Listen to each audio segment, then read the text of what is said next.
Halo ibu-ibu, halo bapak-bapak, halo yang masuk ke sini bingung ini mau ngapain?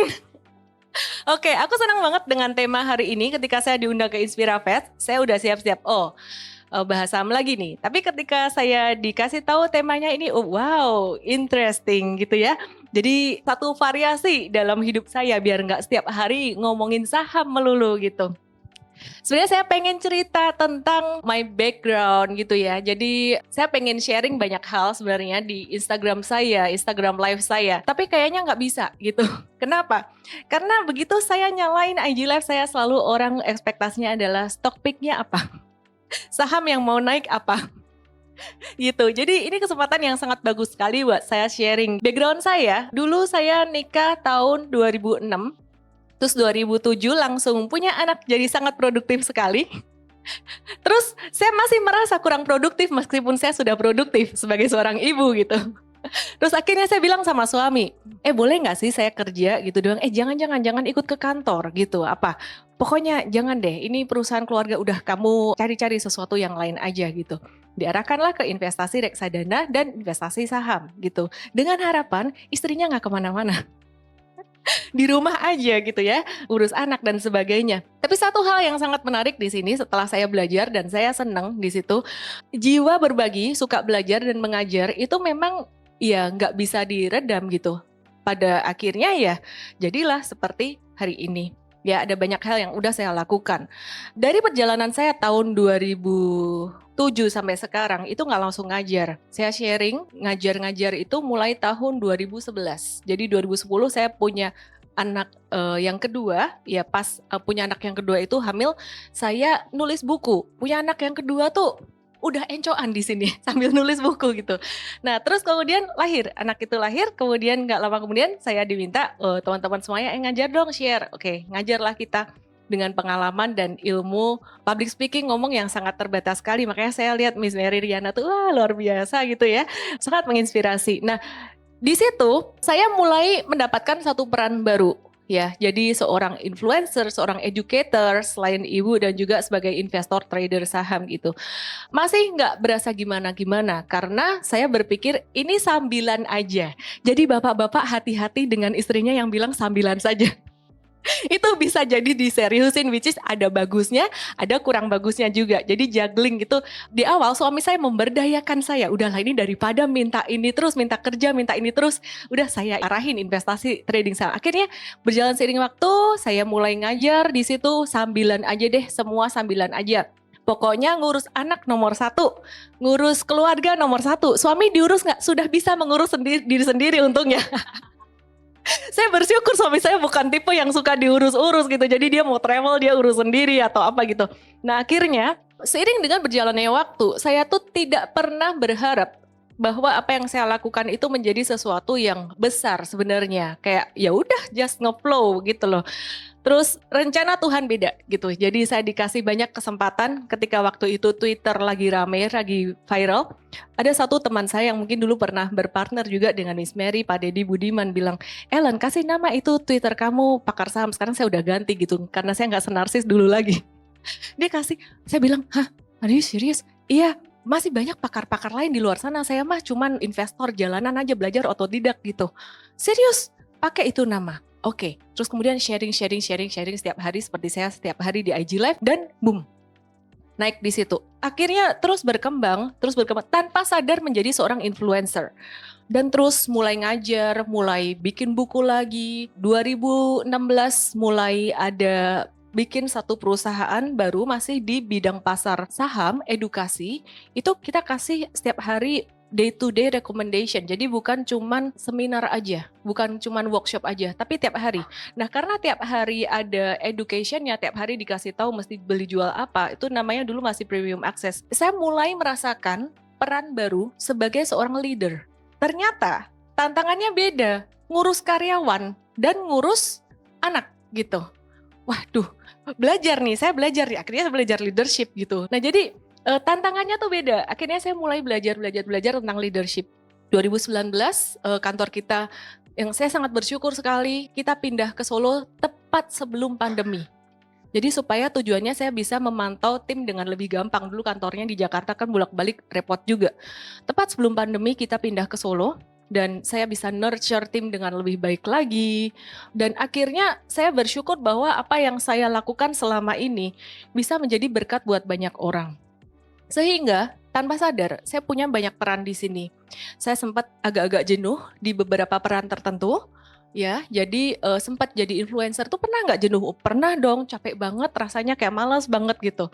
Tapi akhirnya bisa naik lagi gitu, ritmenya ya. Jadi apa yang bikin jenuh, apa yang bikin capek, waktu itu ya benar-benar saya tinggal, saya bersyukur di backup sama tim gitu. Terus akhirnya belajar lagi, terus memperbaiki diri lagi. Masa jenuhnya tuh beda-beda untuk setiap peran ini.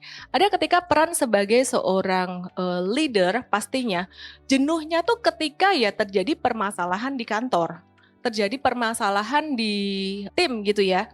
Dimana dinamikanya macam-macam. Yang namanya manusia, tim itu kan karakternya macam-macam juga ya. Dulu waktu kenapa saya pindahkan ke Solo sih, karena culture-nya kurang terbentuk. Di situ timnya semuanya fresh graduate gitu. Karena saya suka ngajarin anak fresh grad kan.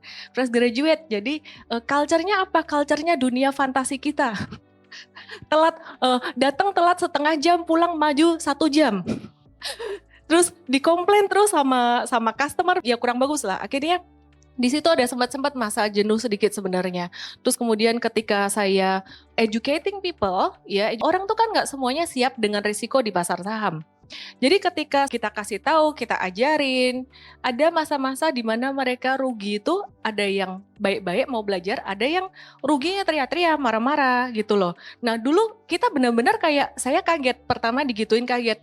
Belum lagi sebagai seorang public figure, saya dulu nggak pernah tahu rasanya diiniin haters. Saya nggak ngapa-ngapain kok kamu marah sama saya sih gitu. Saya rasa semua orang punya haters gitu loh. Waktu itu sempat bingung juga gitu. Terus belum lagi di dalam keluarga. Jadi semakin pekerjaan ini semakin maju, seakan-akan saya ini sebagai seorang ibu pernah lupa perannya. Jadi terlalu terhipnotis dengan nikmatnya dunia pekerjaan saya yang memang saya sangat suka sekali. Gitu, jadi kayak orang main game, begitu ada tantangan, saya pengen perbaiki sampai naik level itu udah kayak orang terhipnotis. Ketika kita naik level, itu udah kayak dopaminnya itu bikin kita jadi very excited banget. Suami saya sempat ngeluh gitu, intinya tuh dia ngeluh bahwa saya kurang memperhatikan keluarga, mungkin dia merasa kurang diperhatikan juga gitu. Dari situ, saya mikir juga, sempat merasa bahwa kadang-kadang pekerjaan jadi beban, kadang-kadang keluarga jadi beban gitu. Hingga akhirnya saya terus belajar. Jadi kata kuncinya di sini nomor 1 adalah saya selalu percaya ada jalan selama kita percaya Tuhan. Itu yang pertama. Yang kedua, saya percaya pergaulan yang baik memberikan impact yang baik. Gitu loh. Jadi ketika saya menghadapi hal-hal tersebut seperti itu, jangan curcolnya ke orang yang toksik. Tapi saya curcolnya, saya cari perempuan wanita karir siapa yang dia berhasil dalam pekerjaan dan keluarganya, ya kan? Contohnya Miss Mary gitu misalnya ya. Nah kebetulan saya ada kenal dengan salah satu teman saya, dia owner dari satu perusahaan investasi besar yang masih di dunia saya lah. Dan dari situ saya belajar dari beliau, dia bilang gini, wah kamu tuh sama banget kayak saya waktu dulu masih muda gitu. Kenapa Bu gitu? Semangat sekali gitu sampai kerja terus kadang lupa sama keluarga gitu. Terus diajarin pelan-pelan. Kalau kamu masih nggak bisa menyeimbangkan, dia bilang gini, kamu pakai dulu topeng. Hah? Kok pakai topeng gimana sih Ibu? Gitu. Ya kamu pakai aja topeng. Gitu loh. Kamu pakai topeng gimana? Iya, pakai topengnya. Coba bayangkan, pikirkan kalau kamu sedang di rumah, seorang ibu, seorang wanita tuh gimana? Oke, kamu berperan dengan peran itu. Oke. Saya coba. Ternyata hal itu mengubah, cuman saya masih nggak happy. Kenapa? Kok kayaknya fake banget gitu loh. Akhirnya saya belajar. Perjalanan saya belajar tentang melepaskan emosi. Di situ disadari, kemudian dirilis. Dirilis dengan semudah kayak, oke, saya menyadari ini, saya merilis itu. Keharusan saya harus ranking 1 terus. Kemudian sama di keluarga. Kenapa di keluarga ini menjadi seakan-akan suatu beban? Kenapa sih ngurus anak terasa sulit? Kenapa menyenangkan suami terasa sulit? Kenapa saya merasa sangat sulit disenangkan oleh suami atau keluarga saya, anak-anak saya, meskipun orang lain melihat itu adalah satu hal yang sempurna. Balik lagi dicari kenapa. Di sini sangat penting sekali ketika kita mencari tahu akarnya apa. setelah disadari penyebab-penyebabnya di masa lalu apa, yang dicari penyebabnya apa, dirilis. Dan semuanya menjadi satu hal yang ketika setelah saya rilis, jadi satu yang rasa yang santai. Santai ketika menghadapi hal yang sama, jadi nggak ada lagi beban di mana saya harus memperbaiki ini. Ternyata setelah seiring berjalannya waktu, beberapa bulan berlalu, ya, anak saya bilang, "Mah, kenapa? Kok mama nggak marah-marah lagi sih kalau aku lagi begini?" "Oh, jadi kamu pengen mama marah ya?" "Jadi kamu lagi ngetes mama ya? Pengen mama marah ya?" "Iya loh, kok mama nggak marah-marah lagi sih?" gitu. Terus, "Jadi kamu happy nggak?"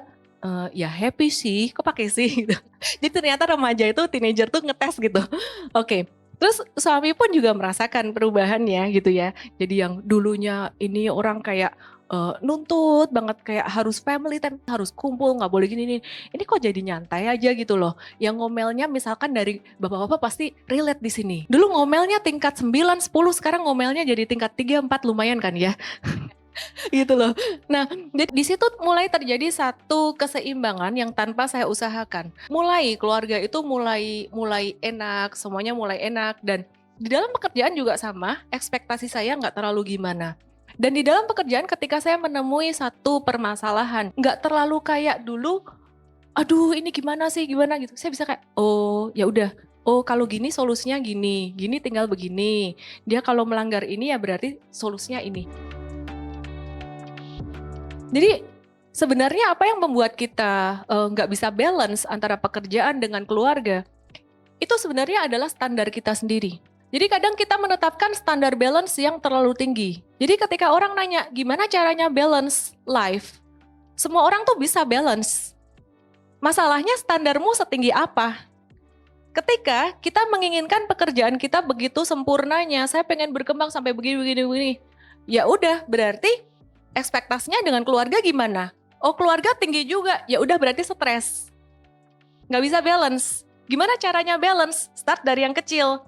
Jadi kalau ibu-ibu mau mulai bekerja, ya lihat dulu keluarganya gimana. Oke, start dari yang kecil nih. Misalkan dari bisnis affiliate dulu yang nggak ada resikonya. Bisa mulai dari bisnis dropship atau apa. Mungkin sharing di sosial media, di YouTube, monetization. Semua mulai dari hal yang kecil. Masalahnya banyak orang kepengen langsung hasilnya besar. Sehingga itu yang bikin dia stres. Demikian pula dengan anak-anak dan keluarga. Semuanya saya percaya itu seperti ketika kita menabur benih. Kita tuh menyirami setiap hari itu kayak nggak ada rasa gitu loh. Tapi begitu dia berbuah, dia blooming buah, baru kita lihat hasilnya mungkin beberapa tahun. Dan sekarang ini kita terlalu banyak dipengaruhi oleh sosial media yang memberikan standar-standar yang dibuat oleh dunia saat ini. Contoh, umur 25 harus ngapain? Terus setiap pergantian umur kayak dari 29 ke 30, 39 ke 40 tuh stres. Saya juga tahun ini baru birthday ke 40 dan sempat tahun lalu tuh 39 saya udah mikir kayak, gila bentar lagi gue kepala 4 loh, terus gimana ya? Akhirnya dirilis, kenapa takut kepala 4? Oh karena belief. Nanti kalau udah tua sakit-sakitan, nanti kalau ini, akhirnya dilepas lah, belief itu dilepas, beban emosi itu dilepas gitu. Ya sehingga penting sekali buat kita semua yang mau produktif, baik ibu-ibu, bapak-bapak gitu ya. Semuanya kita manage ekspektasi dan standar itu sampai seberapa. Jangan mengikuti standar orang lain atau standar dunia yang memang sekarang sulit untuk kita tutup mata. Kenapa? Karena di sosial media semuanya diperlihatkan semua yang bagus-bagus. Apalagi sosialita, pakai designer bag, bajunya keren-keren. Hidupnya kayaknya rukun-rukun deh dengan keluarga. Ya kita berharapnya mereka benar seperti itu. Tapi kan itu menjadi satu standar bagi ibu-ibu yang, wah suamiku harus bisa nih beliin aku ini nih. Ayo liatin bapak-bapak nih perasaannya bagaimana. Suamiku harus bisa nih beliin ini. Kalau enggak nanti gimana? Apalagi teman saya udah punya ini. Atau mungkin ibu-ibu yang baik hati, yaudah saya harus kerja supaya bisa mewujudkan ini gitu. Sama saja, dua-dua bikin stres diri sendiri gitu. Jadi bagaimana kita kembali lagi, nomor 1, bagaimana kita menetapkan standar balance life. 2, bagaimana kita secure, aman, dan menerima diri sendiri apa adanya, mencintai diri sendiri. Saya rasa 2 itu aja sih yang saya bisa bagiin. Interesting banget. Jadi apakah terus kita jadi jangan berekspektasi sama sekali gitu. Jadi ini out of topic dikit ya. Saya tuh suka banget belajar semua hal. Saya berpikir bahwa bukan kita tidak boleh berekspektasi sebenarnya. Kita tetap bisa mempunyai mimpi. Tapi ketika kita punya mimpi dengan diri atau hati yang sudah beres dengan diri sendiri, sudah menerima diri sendiri. Dan dibandingkan kita punya mimpi, ekspektasi yang belum selesai dengan diri sendiri, itu hasilnya akan beda. Jadi gini, apa artinya belum selesai dengan diri sendiri? Mungkin satu buku yang bisa saya share di sini adalah bukunya T. Harv Eker. Ketika kita punya mimpi dengan motivasi hati yang dulu pernah dilukai, misal waktu kecil pernah dihina, keluarganya pernah dihina, miskin atau apa, dia pernah mungkin waktu kecil pernah dibedain, dia punya rasa marah, pengen balas dendam. Atau kemudian dia melihat orang tuanya terlilit hutang atau apa segala macam, dia takut. Ketika dia punya satu rasa di dalam hati, takut, marah, merasa bersalah, guilty, dan sebagainya, itu motivasi ke depan ketika jadi berkembang jadi kaya, dan udah sangat kaya, dia nggak akan bahagia. Kenapa? Karena semakin kaya, anger-nya semakin besar. Semakin kaya, fear-nya semakin besar. Semakin anaknya pinter, berhasil, tujuan tercapai, dia semakin menuntut lagi. Jadi sebenarnya yang perlu diberesin dari inner self dulu gitu. Ketika saya beresin ini gitu. Ketika diberesin, yang terjadi adalah ketika kita mengejar mimpi itu, rasanya seperti orang yang lagi main game. Main game tuh gimana? Jadi ada tantangan, problem, kita atasi, maju naik level, yeay seneng. Nanti kalau ada tantangan lagi ya udah kayak orang having fun aja selesaiin gitu. Ya mungkin di sini yang seneng main game siapa nih, bapak-bapak mungkin ya. Ibu-ibu ada suka? Mainnya apa? Candy Crush? Ada yang main Marvel nggak? Akhirnya saya mikir, ya juga ya hidup ini kayak main game. Kenapa hidup saya terlalu serius? Harus mikir pencapaian terus, harus mikir kayak dulu saya nggak bisa bergaul dengan teman-teman mami-mami sekolah. Kenapa? Saya sebel sama conversation-nya. Membandingkan jadi pencapaian anak, jadi ini tanpa sadar tuh, maksudnya sadar tanpa sadar, kayak humble bragging gitu loh. Sedangkan saya tipe yang anak saya tuh, kamu nggak perlu sampai nilainya gimana, yang penting kamu belajar tanggung jawab, kalau nggak tanggung jawab saya omelin juga gitu. Jadi akhirnya saya agak membatasi, tapi sekarang saya udah bisa gitu loh, saya udah bisa bergaul dengan mereka dan saya nggak peduli dia ngomong apa tuh, nggak peduli. Karena apa? Karena saya yang beresin diri saya dulu. Kenapa saya sebel digituin sih? Karena harga diri. Kenapa harga diri? Karena saya berprestasi dulu waktu kecil gitu loh. Jadi saya nggak suka anak saya misalkan dia dibandingin nilainya atau gimana gitu. Jadi ketika saya beresin dengan ini, ya udah anak saya yang besar dia memilih untuk homeschool gitu. Ya. Dan ketika saya pertama kali homeschool di Solo, saya tinggal di Solo, jadi berbeda dengan di Jakarta, homeschool itu menjadi satu hal yang sangat biasa. Di Solo itu belum. Jadi mereka bingung. Dan mereka biasalah ngomong gitu loh. Terus saya udah diam-diam aja, santai-santai aja saya jalanin gitu. Saya nggak ada ekspektasi untuk anak saya dia jadi lebih baik daripada yang tidak homeschool atau gimana. Tapi ketika saya ikutin apa maunya anak ini dan tidak memaksakan kehendak saya sama dia, saya bersyukur Tuhan kasih dia jalan, ya sambil berdoa juga ya, kasih dia jalan, dia ketemu satu homeschool dari Surabaya yang kebetulan cocok sama dia. Dia belajar di Solo, dia dibimbing dari Surabaya gitu. Dan dia anak ini berkembang sesuai dengan apa yang dia mau, dibikinin catwalk, baju desainnya dia ditampilkan. Dan saya post di sosial media supaya anak ini semangat gitu. Dan ibu-ibu tadi semua itu merespon dengan WA saya, anakmu sekolah di mana? Terus kenapa kamu mau pindah ke homeschool juga? Tapi benar-benar saya bersyukurnya, saya ketika digituin saya juga gak merasa bangga yang gimana-gimana. Karena ya itu tadi sebenarnya ujungnya adalah selesaikan dari yang di diri sendiri. Makanya ketika saya mulai ada satu hal yang mengganggu diri, baik dalam pekerjaan maupun keluarga, ada anger atau apapun, saya mulai mikir kayaknya saya mulai harus menggali lagi nih. Kenapa? Kayak gini aja saya marah, saya gali lagi gitu. Jadi bukan berarti kita menurunkan standar kita, tapi kita memiliki standar yang memang sesuai dengan apa yang jadi kebutuhan kita yang kita mau raih, bukan kebutuhan ego kita. Jadi ada satu buku lagi, buku ini share tentang apa sih hal-hal dalam hidup ini yang benar-benar kita butuhkan. Membedakan antara kebutuhan dan ego. Dari situ kita bisa menetapkan standar kita sendiri. Hidup aku ya gini, nggak usah standarnya ngikut orang lain. Maka dari itu ibu bekerja tetap bisa fun. Ini pertanyaan yang sangat menarik ya. Jadi dulu saya seorang yang passion minded dan kemudian pemikiran saya berubah ketika saya baca satu buku So Good That You Can Ignore. Nah, saya terbuka pemikiran saya ketika dia bilang bahwa banyak orang yang berfokus kerja itu harus sesuai dengan passion. Ternyata enggak. Kerja itu craftsmanship. Craftsmanship itu gimana? Craftsmanship artinya adalah kamu kerja dulu, dapat skillnya, sudah jadi ahli di situ, baru kamu suka. Bukan fokus pada apa yang kita suka dulu, kemudian mengerjakan apa yang kita sukai. Kenapa demikian? Bedanya apa? Craftsmanship minded, beda dengan passion minded. Passion minded itu self-centric. Passion minded itu kita ingin pekerjaan itu menyenangkan kita. Kita ingin orang menyenangkan kita. Karyawan kita menyenangkan kita, klien kita menyenangkan kita, apa yang dikerjakan menyenangkan kita. Tapi dengan craftsmanship minded, fokusnya adalah kita menyenangkan orang lain. Kita bantu orang lain.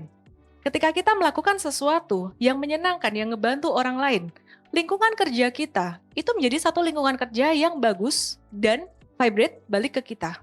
Dan bikin kita jadi senang. Kenapa? Karena kita punya satu sense of accomplishment. Kita bisa mencapai satu hal yang bagus. Kita bisa mencapai satu hal yang baik. Kita bisa menolong banyak orang. Sampai akhirnya saya sadar bahwa memang dunia ekonomi, dunia finance, dunia saham ini memangnya passion saya ya. Saya pikir-pikir enggak.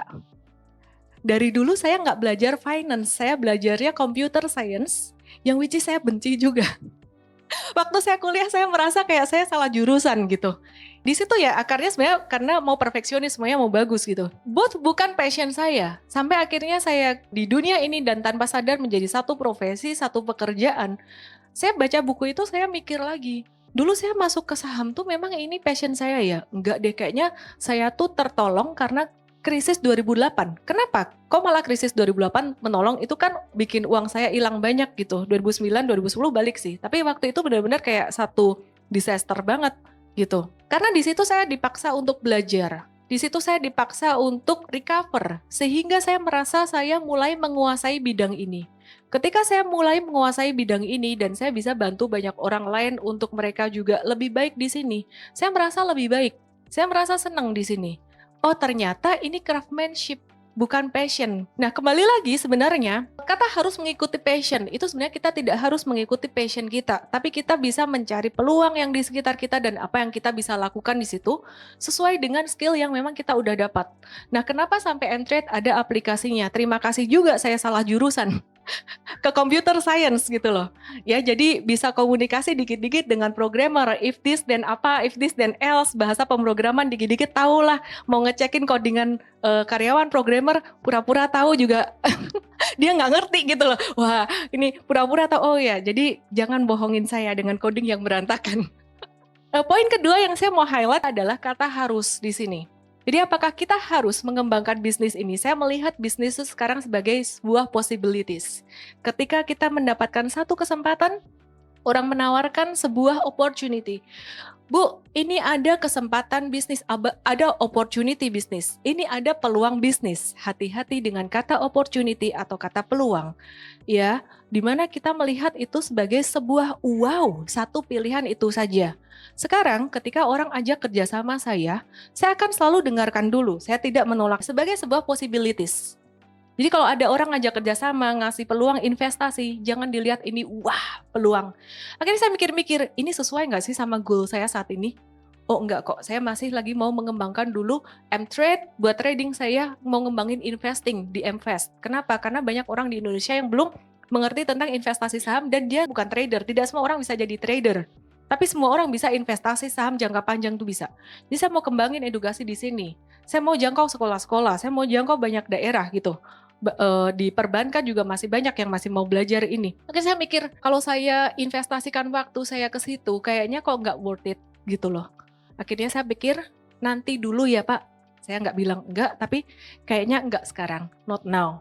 Ketika datang lagi tawaran yang lain, saya selalu dengarkan lagi. Ada beberapa yang saya bilang, iya mari kita coba. Dan ketika kita coba, saya selalu cobanya komitmen kecil dulu. Nggak pernah mau yang langsung komitmen besar. Saya selalu tes komitmen kecil, apakah bisnis ini bakalan jalan, apakah orangnya oke buat diajak kerjasama gitu ya. Jadi kita selalu tes dengan komitmen-komitmen kecil di situ. Dan saya melihat di situ, oh ternyata bagus. Ya udah kita melangkah lagi dengan komitmen yang lebih besar lagi. Tapi ketika kita kerja sama orang, jangan langsung keluarin modal banyak, jangan langsung terikat di perjanjian. Baca perjanjian itu sangat penting sekali. Jangan langsung terikat di dalam satu hal besar. Kalau cuman referral doang, cek dulu, udahlah saya bantu kamu refer dulu deh biar nggak mengecewakan kamu. Jadi ada satu perusahaan yang cukup besar yang mau investasi di perusahaan kami beberapa waktu yang lalu. Dan di situ saya mulai berpikir, wah investasinya lumayan nih kalau saya jual sebagian saham saya, istilah kata exit sedikit, kok enak juga ya, gitu loh. Tapi akhirnya saya mikir dengan adanya investasi itu, ujungnya apa? Oh ujungnya mereka punya ekspektasi juga dong, investasinya mau balik dong. Dengan kondisi pasar saham yang waktu itu lagi stagnan, bisa nggak saya deliver kebutuhan mereka? Ekspektasi mereka harus dua arah. Rasanya nggak bisa deh. Akhirnya saya tolak. Saya bilang gini, sebenarnya saya sangat senang terima investasi dari Anda gitu. Cuman saya tidak mau mengecewakan Anda. Uangmu bisa dipakai untuk hal yang lain. Yang terjadi adalah mereka bukan kecewa, tapi mereka sangat senang sekali dan sangat mengapresiasi.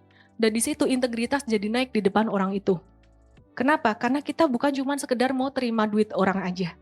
Nah, jadi kesimpulannya adalah ketika kita berbisnis, ketika kita bekerja, yang pertama, jangan fokus passion. Baguslah kalau memang apa yang kita kerjakan itu kita sukai. Tapi kita fokus memberi pada orang lain, kita fokus dengan menambah value buat orang lain, dan itu akan bikin kita senang juga.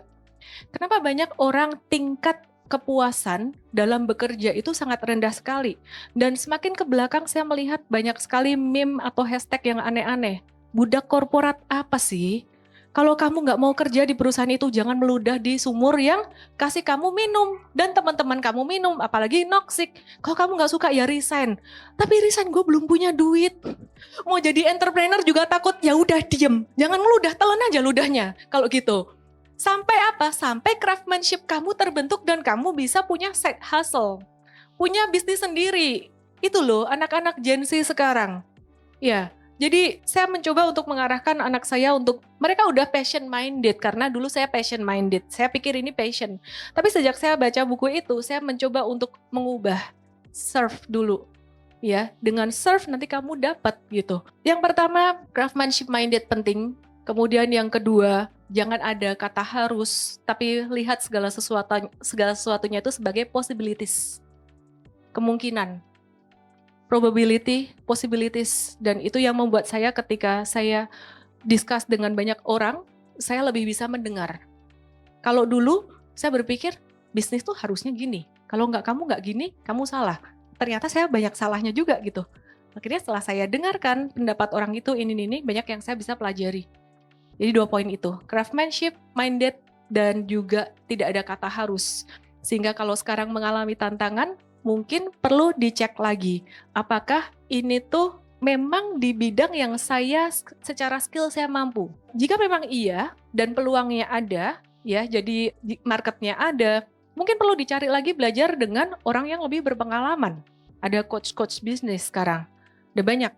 Atau teman-teman yang berpengalaman di business networking misalnya. Jika memang yang pertama possibility-nya ternyata tidak bagus, ya sudah kita cari yang lain. Kita kembangkan yang lain, tapi jangan buru-buru ganti dulu. Dicari dulu solusinya. Menurut saya sih gitu. Ya, waktu dulu saya belajar saham pertama kali itu nggak seperti sekarang ini resource-nya ya. Jadi belajar secara otodidak memang nabrak-nabrak sana kemari gitu. Sehingga akhirnya saya menemukan kalau buat di saham ini ada beberapa strategi, ada yang works, ada yang enggak. Mungkin saya bahas saham sedikit. Ya, jadi strategi yang pertama itu value investing, itu works jika pasar saham lagi crash sebenarnya. Kalau nggak lagi crash, ada saham yang valuation-nya murah, itu tanda tanya besar, kenapa yang lain naik, kamu nggak naik sendiri gitu. Kemudian selain value investing, saya combine juga dengan strategi jangka menengah itu nge-hold selama beberapa bulan, itu dengan analisis teknikal. Jadi saya namakan strategi itu super trader. Sebenarnya ada workshopnya. Dari strategi ini saya pakai strategi yang kedua ini saya pakai analisis grafik. Nah, analisis grafiknya tuh bukan kita cuman ngebaca indikator aja, tapi kita ngebaca perubahan fase. Jadi fase dia mau turun, fase dia mau belok, itu ciri-cirinya kayak gimana. Dan menurut saya itu sangat membantu sekali, menghindarkan kita dari gerakan-gerakan seperti bullish trap dan bear trap. Jadi bullish trap tuh naik, abis itu langsung jatuh turun lagi. Kalau bear trap itu value trap udah jatuh, kita pikir murah, ternyata masih jatuh lagi gitu. Jadi itu benar-benar sangat melindungi sekali untuk strategi saya yang kedua, yang pakai strategi super trader tadi. Mungkin ini agak teknis kali ya, mungkin follow aja Instagram saya. Senin sampai Jumat tuh aku IG live, Senin sampai Kamis deh, Jumatnya di TikTok. Jadi mungkin belajar pelan-pelan di situ. Sebenarnya IG live saya tuh materinya udah advance. Jadi kalau yang masih bingung-bingung, nanti kita ada kasih saham dari nol. Saham dari nol tuh benar-benar mulai dari nol dan itu gratis. Pertanyaan tentang saham luar versus forex versus saham Indonesia. Ujung-ujungnya saya balik ke saham Indonesia. Kenapa? Satu dulu versus saham luar US market. Saya merasa gini loh. Kalau kita tujuannya cuman buat dapat melipatkan duit tambahan gitu ya, sampai rentang beberapa M itu masih bisa di saham Indonesia. Di US market kita harus melek malam. Gak boleh nggak dipantau. Kalau di saham Indonesia ya itu untuk investing, itu masih bisa. US market saya investing tuh nggak dipantau, kadang-kadang bisa naik, tahu-tahu naik, terus tahu-tahu jatuh juga sampai dalam. Di Indonesia bisa terjadi seperti itu juga, tapi guidance-nya lebih banyak dan lebih simple. Ya, lebih simple. Kenapa lebih simple, lebih sederhana? Ya otomatis karena kita hidup di sini. Kita tahu perusahaannya gitu. Kita tahu cara bekerjanya. Ya memang saya akui pasar saham Indonesia itu ukurannya sangat kecil sekali jika dibandingkan dengan Amerika. Satu perusahaan saham Apple itu ukurannya jauh lebih besar daripada keseluruhan bursa di Indonesia kalau Bapak Ibu mau tahu. Jadi kecil kita. Tapi kan saya penasaran duitnya yang mau diinvestasikan seberapa sih? Mau ratusan M atau triliunan? Masih bisa di sini. Kalau saya bilang sih, US market agak-agak susah dipantau. Itu karena beda jam juga dan juga pemahamannya kita mungkin perlu belajar lebih dalam lagi. Yang kedua, forex. Sorry to say di sini, saya kalau forex tuh saya iseng-iseng fun-fun sendiri aja. Tapi saya nggak pernah refer ke orang lain. Mungkin kalau forex itu benar-benar alumni saya yang udah matang baru saya arahin ke forex. Karena forex itu ada yang namanya leverage. Leverage itu dengan modal dikit bisa trading 10 kali atau 100 kali lebih besar. Tanpa orang sadar risikonya juga 10 kali atau 100 kali lebih besar. Dan ada yang namanya margin call. Kalau kena margin call duitnya habis tuh ludes sampai nol. Gitu. Di saham Indonesia sesalah-salahnya investasi. Yang penting saham itu ada likuiditasnya, masih bisa dijual, jangan beli saham gorengan. Jadi untuk pemula tadi yang masuk di saham dari nol, itu kita arahkan untuk investasi jangka panjang. Investasi jangka panjangnya di program MVest atau MVestart. MVestart itu pengenalannya MVest. Kalau saham dari nol lebih basic lagi. Saham dari nol tuh benar-benar kayak gimana buka akun saham, kayak gitu. Kalau MVestart itu udah mulai strategi investasinya. Jadi saya tidak menyarankan untuk saham Amerika maupun forex karena prinsipnya dalam investasi adalah pahami sebelum membeli. Jadi kalau nggak paham, nggak benar-benar paham, resikonya besar. Jadi kalau nggak benar-benar paham, masuk biasanya kita seneng nih cuan kita merasa udah bisa gitu. Problemnya adalah semakin untung kita semakin nambahin uang. Dan nggak sadar pembalikan arah di market. Banyak orang yang terjadi seperti itu karena saya juga dulunya begitu. Jadi nggak apa-apa Bu, nanti hilang 5M ditambahkan 10M, amin. Amin, sekali. Ya intinya start small aja, mulai dari yang kecil. Ya, jadi switching head itu sangat penting sekali sebenarnya. Karena saya dulu sempat lupa di rumah, saya lupa copot topi saya sebagai leader di kantor. Dibayangin, bapak-bapak istrinya pulang dengan posisi sebagai leader, pasti harga dirinya agak terganggu gitu kan. Bete gitu, bete. Suami saya sih bukan tipe yang marah-marah, tapi dia kalau marah bimoli, bibir monyong 5 cm. Bisa 5 hari monyong gak berhenti-berhenti gitu. Diem dia. Nah, jadi switching head ini saya sadari setelah saya juga belajar melepaskan emosi itu, masih belajar. Sampai sekarang juga masih belajar gitu. Jadi kadang-kadang keluar dominannya juga. Kalau ke trigger tuh keluar dominannya. Intinya switching head tuh gini. Ketika kita di kantor, kita sadar kita sebagai just our awareness, back to our awareness. Ketika kita di kantor, saya sebagai seorang leader. Leader tuh gimana? Leader tuh leader yang saya bayangkan adalah leader tuh tegas gini. Leader itu jangan curhat-curhat. Leader tuh kayak gini. Oke. Kalau posisinya kebalik, kadang ada orang bisa kebalik tuh. Saya menemukan beberapa leader yang isinya di kantor curcol terus. Masalah pribadi, masalah keluarganya itu satu contoh gitu loh. Leader itu mikir gimana mengarahkan, mikir solusi. Leader tuh intinya mikir solusi. Sampai di rumah, sebagai seorang ibu, masih dong, ibu tuh kan ya ada memimpinnya. Bedanya apa? Saya mikir, apa beda anak saya sama tim saya? Bedanya, saya nggak bisa ganti anak. KPI anak tidak tercapai, saya nggak bisa ganti anak gitu loh. Anak saya mau bandel mau gimana, saya nggak bisa ganti anak. Jadi di sini saya mesti lebih mengatur ekspektasi dan lebih menerima unconditional love. Jadi kalau misalkan ada yang bilang di kantor kita seperti keluarga bohong. Kalau ada melakukan kesalahan ya ada SP 1, 2, 3 dan bye gitu. Tapi anak ya SP 1, 2, 3 ya nggak bisa bye gitu loh. Ya. Jadi intinya ini unconditional love, sehingga saya harus mikir bagaimana saya bisa menerima hal-hal yang di luar ekspektasi lagi, balik ke diri sendiri tadi ya, menerima diri sendiri. Kemudian yang ketiga, dengan pasangan, lebih lagi, sama seperti anak. Jadi ada orang yang bilang, kalau pasangan kan bisa ganti ya. Ada yang bilang gini, teman saya bisa bilang gini, true love is about mother and daughter, or mother and son, mother and children. Loh, kenapa? Karena kalau suami itu bukan darah daging sendiri. Jadi ya gimana ya, masih begitulah gitu. Intinya tuh masih bisa ganti suami kalau misalkan ini ada permasalahan. Aku pikir, konslet ini. Nanti kalau anak kita dewasa, kalau anak kita udah sibuk-sibuk sendiri, kita tuh sama siapa? Oh ya, aku sama pasanganku ya. Oke. Jadi gimana caranya aku bisa nyambung dengan pasanganku? Orang kalau udah nikah lama tuh beda loh sama dibandingin pacaran, ya masih berbunga-bunga. Ntar lama-lama masalah odol, masalah apa bisa jadi masalah gitu. Gitu loh, ya jadi masalah hal-hal kecil bisa jadi masalah gitu. Untungnya dia lumayan sesuai dengan saya, jadi nggak ada hal-hal kayak gitulah gitu. Kalau ada pun dia komplain tentang saya.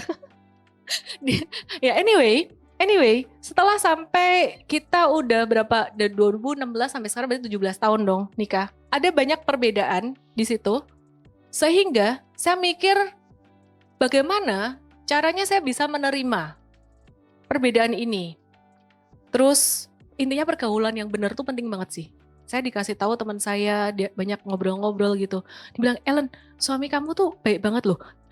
Kena ibu-ibu kalau digituin, emangnya aku nggak baik? You are so lucky to have him as your husband. Emangnya dia nggak beruntung punya istri aku? Maksudmu apa?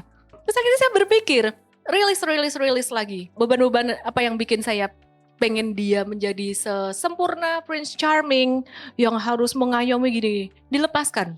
Disadari, dilepaskan. Bahwa Disney Princess itu tidak nyata. Itu tidak nyata, tidak ada Prince Charming datang dengan kuda putihnya dan keren, dia tidak ada salah, dia pintar, dia kaya, dia ini segala macam. Dilepaskanlah semua itu, harapan itu. Dan pengalaman Prince Charming semua udah lepaskan aja. Sehingga akhirnya saya bisa menerima kondisi perbedaan itu, dan ketika dia bermain-main, dia suka main-main, dia fun, saya bisa menikmati fun gitu. Jadi di sini topinya ganti lagi. Ya kan, kalau mau dia jadi Prince Charming, berarti kita jadi princessnya dong, iya kan? Princess tuh gimana? Masa princessnya kayak apa gitu, kayak leader di kantor? Enggak dong. Kalau mau dia jadi Prince Charming, princessnya gimana? Oh, princessnya yang lembut. Ibu-ibu kalau di rumah, ya kalau kalian bekerja, jangan bawa di rumahnya tuh hebatnya. Nggak boleh. Kenapa? Karena laki-laki itu harga dirinya tinggi betul, bapak-bapak. Perlu diakui itu. Jadi kita mau dikasih kan, perempuan mau dikasih kan, ya udah, memperlakukan, kita mau dikasihi berarti memperlakukan dia lebih dominan. Meskipun sebenarnya sekarang banyak ibu-ibu lebih dominan daripada bapak-bapak. Jadi ya kita mesti belajar menempatkan diri di situ. Intinya sebenarnya bagaimana kita release beban kita sendiri dan kita bisa menerima di sekitar kita, baru kita bisa ganti topi. Itu tadi.